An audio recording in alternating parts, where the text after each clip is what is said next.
Chapter 13.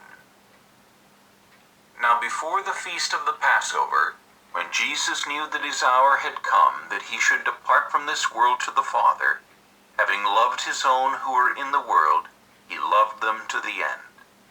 And supper being ended, the devil, having already put it into the heart of Judas Iscariot, Simon's son, to betray him, Jesus, knowing that the Father had given all things into his hands, and that he had come from God and was going to God, rose from supper, and laid aside his garments, took a towel and girded himself. After that, he poured water into a basin, and began to wash the disciples' feet, and to wipe them with the towel with which he was girded. Then he came to Simon Peter, and Peter said to him, "Lord, are you washing my feet?" Jesus answered and said to him, "What I am doing you do not understand now, but you will know after this." Peter said to him, "You shall never wash my feet." Jesus answered him, "If I do not wash you, you have no part with me." Simon Peter said to him, "Lord, not my feet only, but also my hands and my head." Jesus said to him, "He who is bathed needs only to wash his feet, but is completely clean. And you are clean, but not all of you." For he knew who would betray him. Therefore he said, "You are not all clean." So when he had washed their feet, taken his garments, and sat down again, he said to them, "Do you know what I have done to you? You call me teacher and Lord, and you say, well, for so I am. If I then, your Lord and teacher, have washed your feet, you also ought to wash one another's feet. For I have given you an example that you should do as I have done to you. Most assuredly I say to you, a servant is not greater than his master, nor is he who is sent greater than he who sent him. These things are you if you do them. I do not speak concerning all of you. I know whom I have chosen, but that the scripture may be fulfilled. He who eats bread with me has lifted up his heel against me. Now I tell you before it comes, that when it does come to pass, you may believe that I am he. Most assuredly I say to you, he who receives whomever I send receives me, and he who receives me receives him who sent me."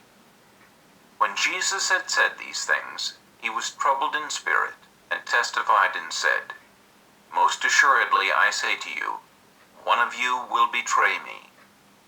Then the disciples looked at one another, perplexed about whom he spoke. Now there was leaning on Jesus' bosom one of his disciples whom Jesus loved. Simon Peter therefore motioned to him to ask who it was of whom he spoke. Then, leaning back on Jesus' breast, he said to him, "Lord, who is it?"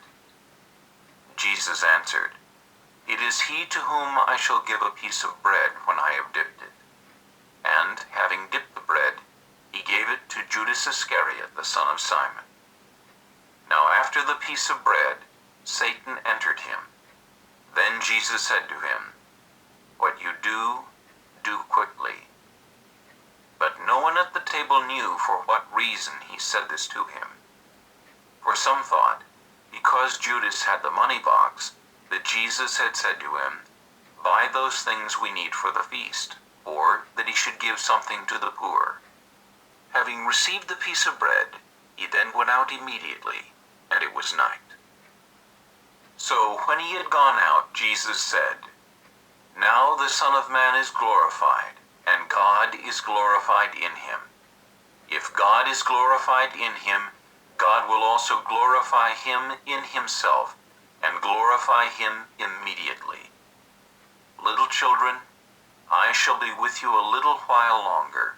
You will seek me, and, as I said to the Jews, where I am going you cannot come. So now I say to you, a new commandment I give to you, that you love one another as I have loved you, that you also love one another. By this all will know that you are my disciples, if you have love for one another." Simon Peter said to him, "Lord, where are you going?" Jesus answered him, "Where I am going you cannot follow me now, but you shall." Peter said to him, "Lord, why can I not follow you now? I will lay down my life for your sake." Jesus answered him, "Will you lay down your life for my sake? Most assuredly I say to you, the rooster shall not crow till you have denied me 3 times."